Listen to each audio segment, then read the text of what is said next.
Hi friends, welcome to my channel Irupothula voice of competitive exams.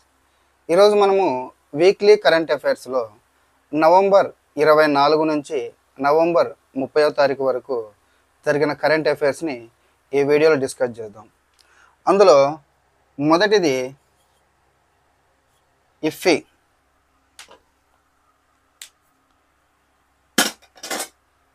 అందులో మొట్టమొదటిది ఇఫ్ఫీ. ఇఫ్ఫీ అని అంటే కన్నా ఇంటర్నేషనల్ ఫిలిం ఫెస్టివల్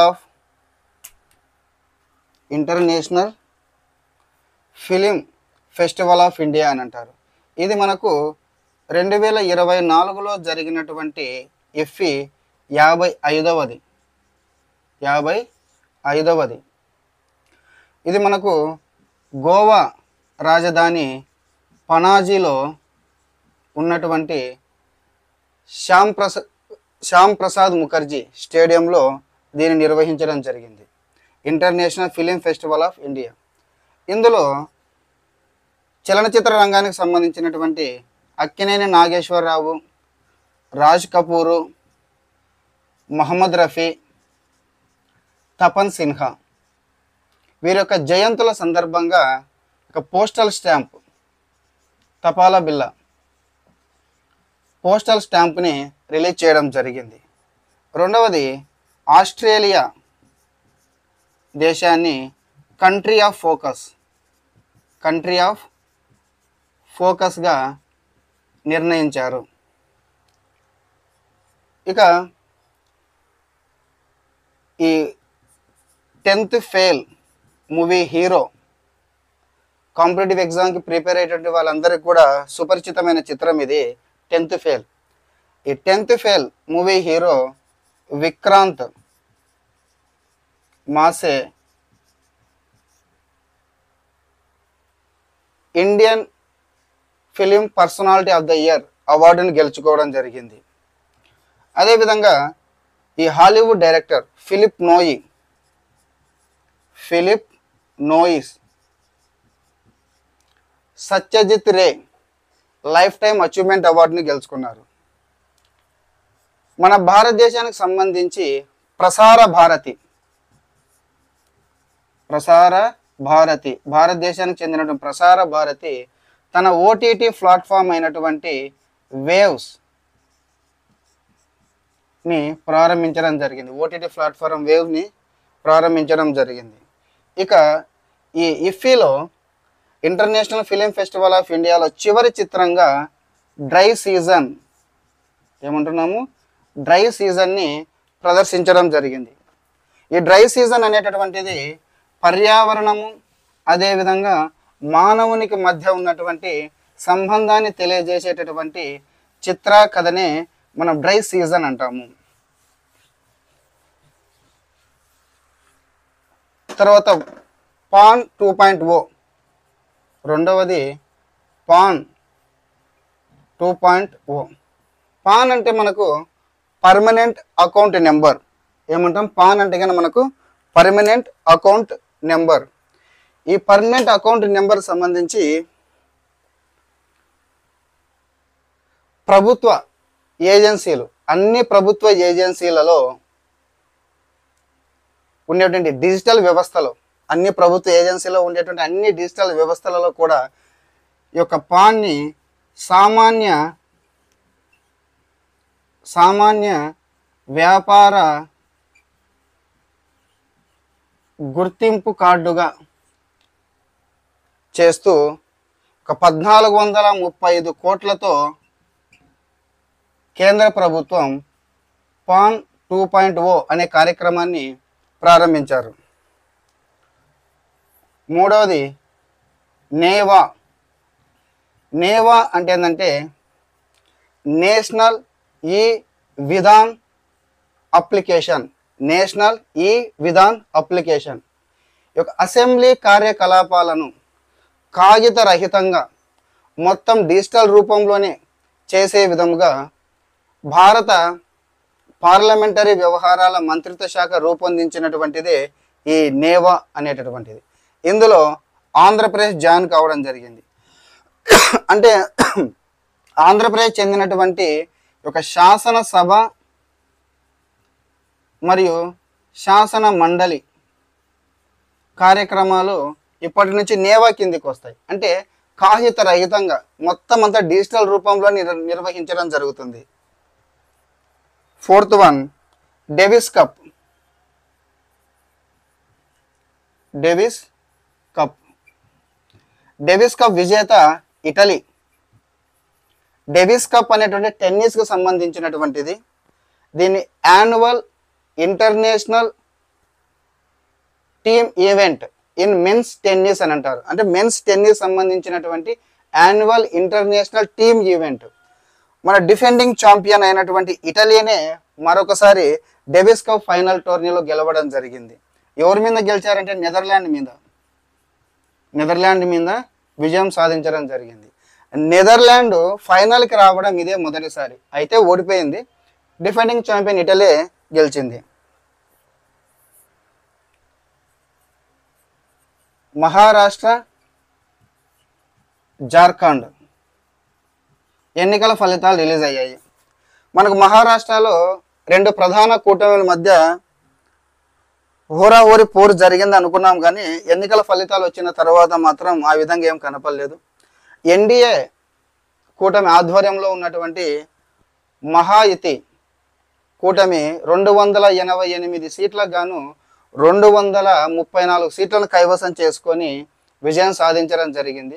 ఇంకా ఇండియా కూటమి నేతృత్వంలోని మహావికాస్ అఘాడి కేవలం 48 సీట్లకు మాత్రమే పరిమితం కావడం జరిగింది. అయితే మహారాష్ట్ర సీఎం ఎవరు అనేది ఇంతవరకు కూడా తేలలేదు. ఇక జార్ఖండ్ దగ్గరికి వస్తే జార్ఖండ్ ముక్తి మోర్చా నేతృత్వంలో ఉన్నటువంటి ఇండియా కూటమి 80 సీట్లకు గాను 41 సీట్లను గెలవడం జరిగింది. దాంతో మరొకసారి జార్ఖండ్ ముఖ్యమంత్రిగా హేమంత్ సోరెన్ మరొకసారి జార్ఖండ్ ముఖ్యమంత్రి కాబోతున్నారు. నెక్స్ట్ యమండు వర్సి.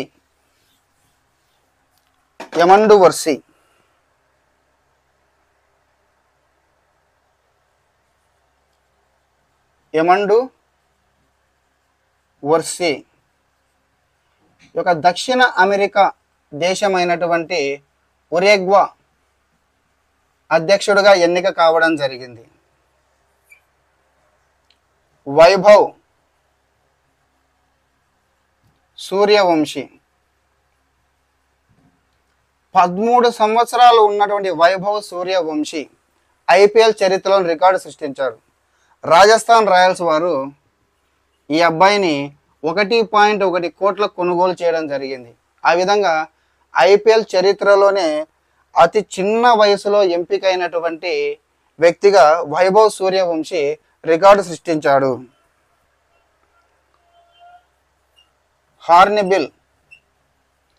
హార్న్బిల్ అనేటటువంటిది నాగాలాండ్లో జరిగేటటువంటి అతి పురాతనమైన సాంస్కృతిక పరంగా సాంప్రదాయ పరంగా వేరే అతి పెద్ద పండగ ఇది హార్న్బిల్ పండగ. ఈ హార్న్బిల్ పండగ సాంప్రదాయాన్ని ఆ రాష్ట్ర సీఎం నేఫియా రియో ఆ సాంప్రదాయాన్ని ప్రారంభించడం జరిగింది. గుజరాత్ ప్రభుత్వము పారిశ్రామిక విధానంలో ఒక నూతన అధ్యాయానికి శ్రీకారం చుట్టడం జరిగింది. ఈ యొక్క కుటీర మరియు గ్రామీణ పారిశ్రామిక విధానాన్ని తీసుకురావడం జరిగింది. నూతన కుటీర మరియు గ్రామీణ పారిశ్రామిక విధానాన్ని తీసుకురావడం జరిగింది. ఇందులో భాగంగా ఈ కుటీర లేదా గ్రామీణ పరిశ్రమలను స్థాపించాలి అనుకునేటటువంటి వారికి Shri Vajpayee bankable scheme ద్వారా దాదాపుగా 25 లక్షల రూపాయలని రుణంగా అందజేయడం జరుగుతుంది.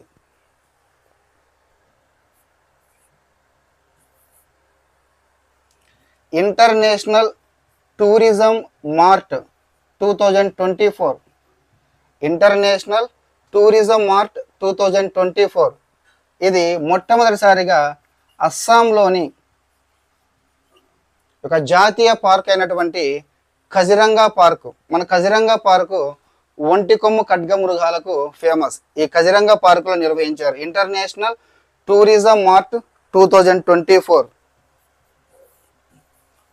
బాల వివాహ ముక్త భారత్.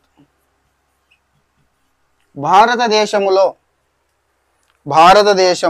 బాల వివాహ ముక్త భారత్.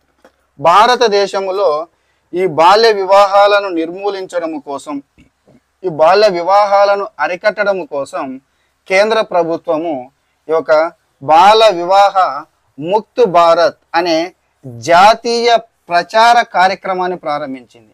జాతీయ ప్రచార కార్యక్రమాన్ని ప్రారంభించింది. Next one,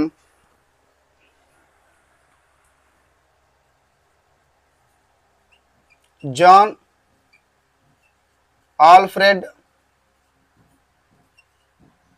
tennis would.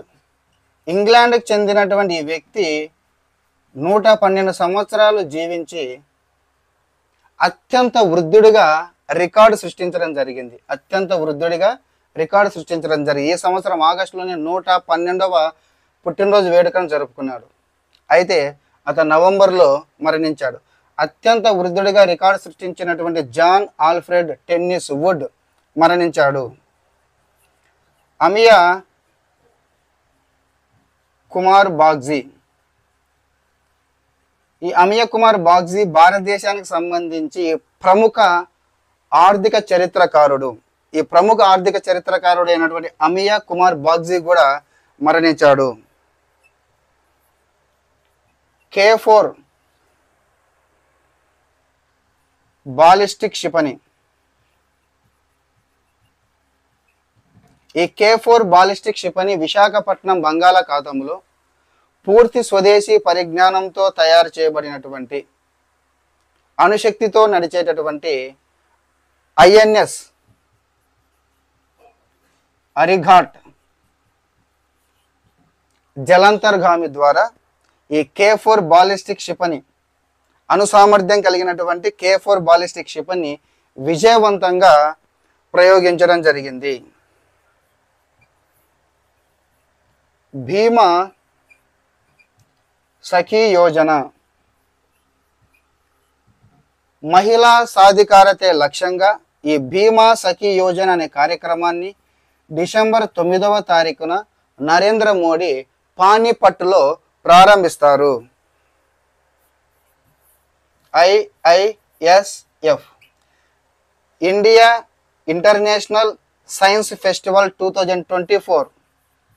India International Science Festival 2024 మొట్టమొదటిసారిగా ఈశాన్య భారతదేశములో IIT గౌహతిలో నిర్వహించనున్నారు. UNPBC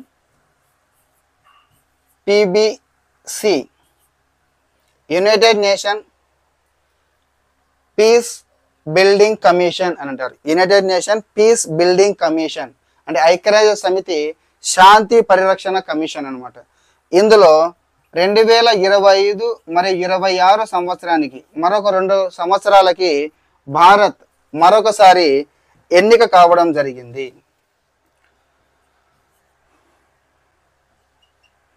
ఒకోంజ్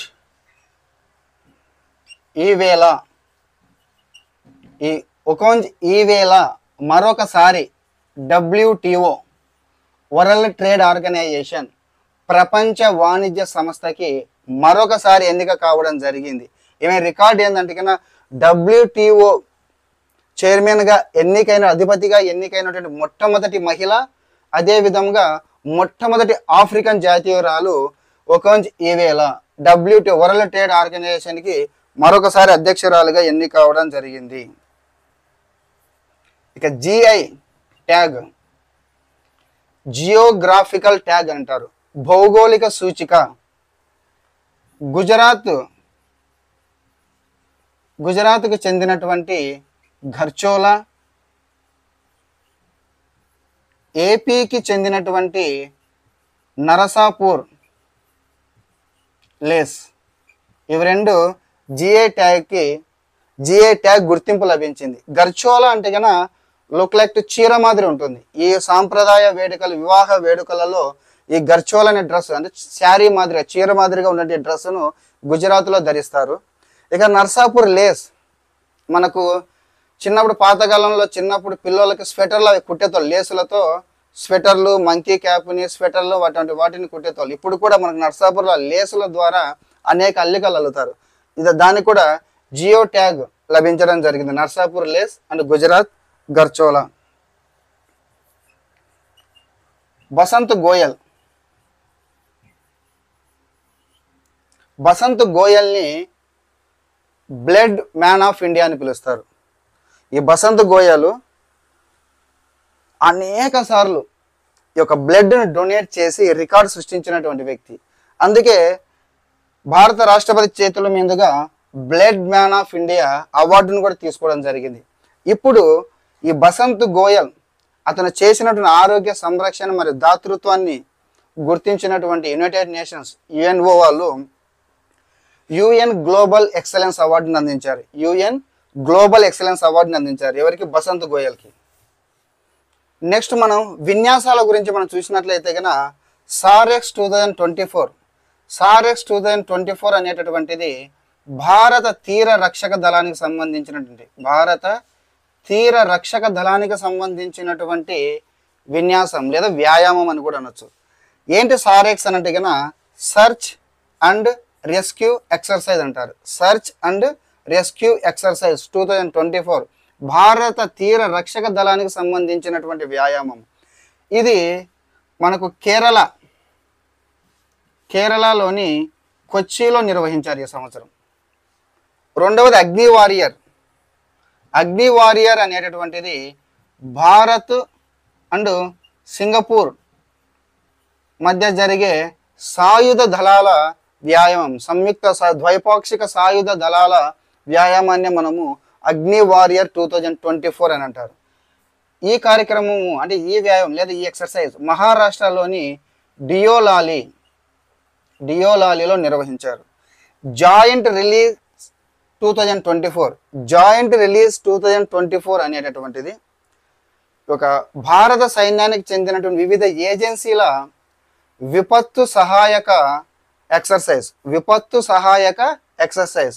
దీన్ని గుజరాత్లోని పోర్బందర్ అదేవిధంగా అహ్మదాబాద్లో నిర్వహించారు. ఈస్టర్న్ స్ట్రైక్ 2024, ఈస్టర్న్ స్ట్రైక్ 2024 అనేటటువంటిది భారతదేశానికి చెందినటువంటి త్రివిధ దళాల సంయుక్త విన్యాసం. అంటే భారత ఆర్మీ, భారత నేవీ మరియు భారత ఎయిర్ ఫోర్స్ మూడు కలిపి చేసేది ఈస్టర్న్ స్ట్రైక్ 2024. ఈ సంవత్సరము అరుణాచల్ ప్రదేశ్లోని షియోమి జిల్లాలో, షియోమి డిస్ట్రిక్ట్లో నిర్వహించడం జరిగింది. సో నెక్స్ట్ మన పోర్టల్ గురించి చూసినట్లయితే కనుక vision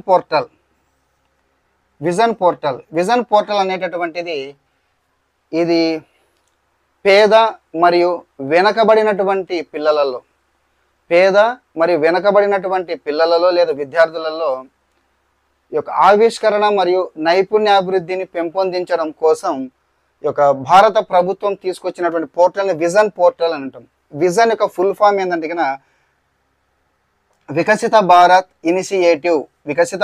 initiative for student innovation and outreach network అంటారు. Viksit Bharat initiative for student innovation and outreach network. వెనకబడినటువంటి లేదా పేద విద్యార్థులు లేదా పిల్లల్లో ఉన్నటువంటి నైపుణ్యాభివృద్ధిని, ఆవిష్కరణలను ప్రోత్సహించడం కోసం ఏర్పాటు చేసినటువంటి పోర్టల్ భూనీర్ పోర్టల్ అంటే భూగర్భ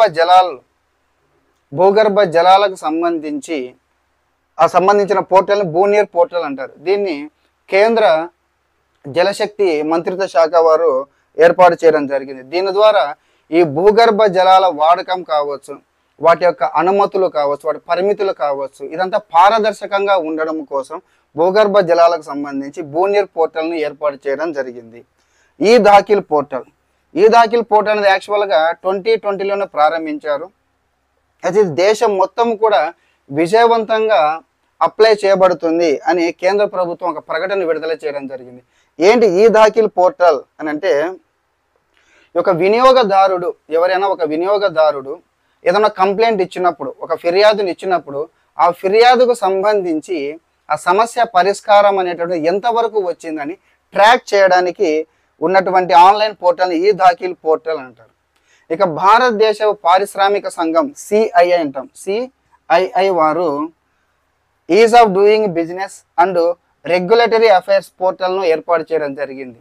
ఎందుకంటే గన భారతదేశంలో ఈ వ్యాపారానికి సంబంధించి మంచి వాతావరణాన్ని సృష్టించడం, వ్యాపార అభివృద్ధి కోసం, వ్యాపారస్తులను ప్రోత్సహించడం కోసం ఈ పోర్టల్ను ప్రారంభించారు సిఐఐ. మన ఇండియా పారిశ్రామిక సంఘం వారి పోర్టల్ని ప్రారంభించారు. నెక్స్ట్ G20 శిఖరాగ్ర సదస్సు. G20 శిఖరాగ్ర సదస్సు 2024 మనకు 19వ G20 శిఖరాగ్ర సదస్సు. ఇది బ్రెజిల్లోని రియో డి జెనిరో అనే ప్రాంతంలో జరిగింది. బ్రెజిల్లో G20 శిఖరాగ్ర సదస్సు నిర్వహించడము, G20 శిఖరాగ్ర సదస్సును బ్రెజిల్లో నిర్వహించడం మొదటిసారి. అదేవిధంగా 2023లో ఆఫ్రికన్ యూనియన్ జాయిన్ అయిన తర్వాత జరిగినటువంటి మొట్టమొదటి శిఖరాగ్ర సదస్సు కూడా ఇదే. ఈ 19వ G20 శిఖరాగ్ర సదస్సు థీమ్ వచ్చేసి just world and sustainable plant building అనేటటువంటిది. నెక్స్ట్ మనకు 20వ G20 శిఖరాగ్ర సదస్సు మనకు దక్షిణాఫ్రికాలోని జోహెన్స్బర్గ్లో నిర్వహిస్తారు. ఈ G20 శిఖరాగ్ర సదస్సులో ఆకలిని జయించడం కోసము ఒక అంతర్జాతీయ కూటమిని ఏర్పాటు చేయాలని, ఇజ్రాయెల్ గాజా యుద్ధంలో ఒక గాజాకు మానవతా సహాయాన్ని అందించాలని, అదేవిధంగా రష్యా ఉక్రెయిన్ యుద్ధానికి ముగింపు పలికే విధంగా చర్యలు తీసుకోవాలని తీర్మానించడం జరిగింది. అయితే భారత్ వంటి కొన్ని వర్ధమాన దేశాలు ఇచ్చిన ప్రపోజల్ మీద ఏకాభిప్రాయం కుదరలేదు. ఫర్ ఎగ్జాంపుల్ ఈ యొక్క యుఎన్ భద్రతా మండలి, ఐక్యరాజ్య సమితి భద్రతా మండలిని ఇప్పుడున్నటువంటి పరిస్థితులకు అనుగుణంగా సంస్కరించాలి, అంటే సంస్కరణలు తీసుకురావాలి అని, సంపన్నుల మీద అంతర్జాతీయ పన్నుని విధించాలి, అంటే పెద్ద పెద్ద సంపన్నులు ఉంటారు కదా, వాటి మీద అంతర్జాతీయ పన్నుని విధించాలి వంటి వాటికి ఏకాభిప్రాయం అయితే కుదరలేదు. ఇందిరాగాంధీ శాంతి పురస్కారం, ఇజ్రాయెల్ మరియు పాలస్తీనుల మధ్య స్నేహ సంబంధం కోసం వారి యొక్క జీవితాన్ని అర్పించి ఎంతో కృషి చేసినటువంటి Daniel barren and Ali Abu, Daniel barren మరియు అలీ అబు అనే ఇద్దరికి ఈ యొక్క ఇందిరాగాంధీ శాంతి పురస్కారం 2023 పురస్కారాన్ని అందజేయడం జరిగింది. ఈ యొక్క ఇందిరాగాంధీ జయంతి సందర్భంగా నవంబర్ 19న దీన్ని వర్చువల్గా అందించారు వారికి. జీశాట్ N2 ఉపగ్రహం, జీశాట్ N2 అనే సమాచార ఉపగ్రహాన్ని అమెరికా ఫ్లోరిడాలో ఉన్నటువంటి రాకెట్ ప్రయోగ కేంద్రం నుంచి స్పేస్ ఎక్స్ సంస్థకు చెందిన ఫాల్కన్ 9 రాకెట్ ద్వారా ప్రయోగించడం జరిగింది. ఎందుకు అమెరికా నుంచి ప్రయోగించారు అంటే కనుక మన ఇండియాలో ఇస్రో దగ్గర ఉన్నటువంటి LVM-3 ఈ యొక్క LVM-3 రాకెట్ ద్వారా మ్యాక్సిమం 4000 కేజీల బరువు కలిగినటువంటి ఉపగ్రహాలు మాత్రమే ప్రయోగించగలము. అయితే ఇప్పుడు పంపించిన జీశాట్ N2 శాటిలైట్ అనేటువంటిది 4700 కేజీల బరువు ఉంటుంది. సో అందువలన ఈ యొక్క స్పేస్ ఎక్స్ సంస్థ ద్వారా దాన్ని ప్రయోగించడం జరిగింది. ఇస్రోకి మరి స్పేస్ ఎక్స్ మధ్య జరిగిన మొట్టమొదటి ఒప్పందం ఇది. క్యారికామ్ అనేటువంటిది కూడా ఒక కరేబియన్ కమ్యూనిటీకి చెందినటువంటి 21 దేశాల ఆర్థిక కూటమిని క్యారికామ్ అని అంటాం. ఈ 2వ శిఖరాగ్ర క్యారికామ్ సదస్సు బార్బడోస్లో జరిగింది. దీనికి మన ప్రధాని నరేంద్ర మోడీ కూడా హాజరయ్యారు. ఇంకా మోడీకి ఈ నెలలో చాలా అవార్డ్స్ వస్తాయి అంతర్జాతీయ. ఇప్పటి వరకు కూడా మోడీ తీసుకున్న అంతర్జాతీయ పురస్కారాల సంఖ్య 19కి చేరింది. గయానా వారు ఈ నెలలో ఆ దేశ అత్యున్నత పురస్కారమైనటువంటి ఆర్డర్ ఆఫ్ ఎక్సలెన్స్ అవార్డుని ఇవ్వడం జరిగింది, పురస్కారాన్ని ప్రదానం చేయడం జరిగింది. బార్బడోస్ ఫ్రీడమ్ ఆఫ్ బార్బడోస్ పురస్కారాన్ని ప్రదానం చేశారు. Dominica award of the honours పురస్కారం ప్రదానం చేయడం జరిగింది. ఇక నైజీరియా తమ దేశం యొక్క 2వ అత్యున్నత పురస్కారమైనటువంటి the commander of the order of the Niger పురస్కారాన్ని ప్రదానం చేయడం జరిగింది. ఇప్పటివరకు మోడీకి వచ్చిన అంతర్జాతీయ పురస్కారాల సంఖ్య 19. International cooperative alliance cooperative alliance అంటారు. ఇంటర్నేషనల్ కోఆపరేటివ్ అలయన్స్ గ్లోబల్ కార్యక్రమాన్ని మొట్టమొదటిసారిగా ఇండియాలోని న్యూఢిల్లీలో నిర్వహించడం జరిగింది. ఇండియాలోని న్యూఢిల్లీలో నిర్వహిస్తున్నారు. ఇంటర్నేషనల్ అంటే ఇది ఐక్యరాజ్య సమితికి చెందినటువంటిది.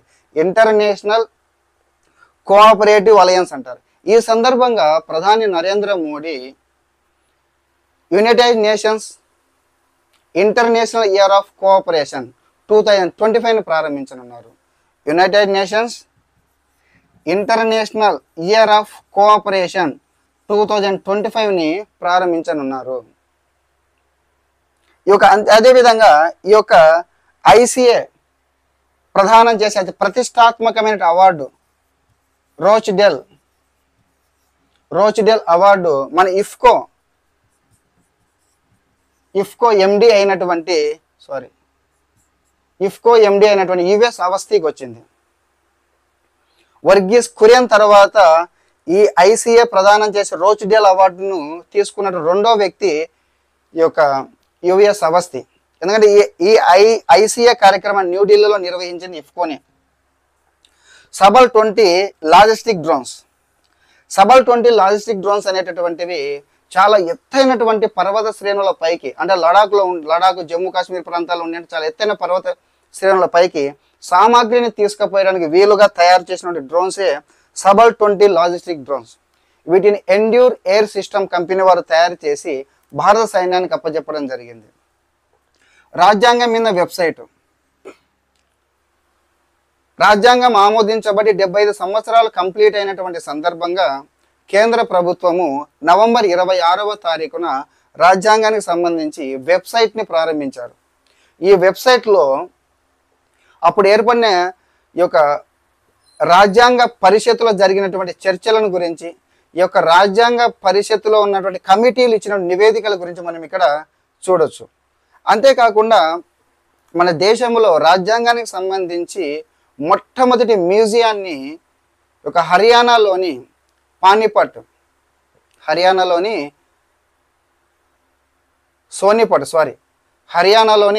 సోనిపట్లో ఉన్నటువంటి ఓపి జిందాల్ గ్లోబల్ యూనివర్సిటీలో భారతదేశంలో మొట్టమొదటి రాజ్యాంగ మ్యూజియాన్ని ప్రారంభించడం జరిగింది. ఇక అనలక్ష్య ఎంఎస్సిఎస్ ఐఐటి కాన్పూర్కు చెందినటువంటి వారు అనలక్ష్య ఎంఎస్సిఎస్ మెటామెటీరియల్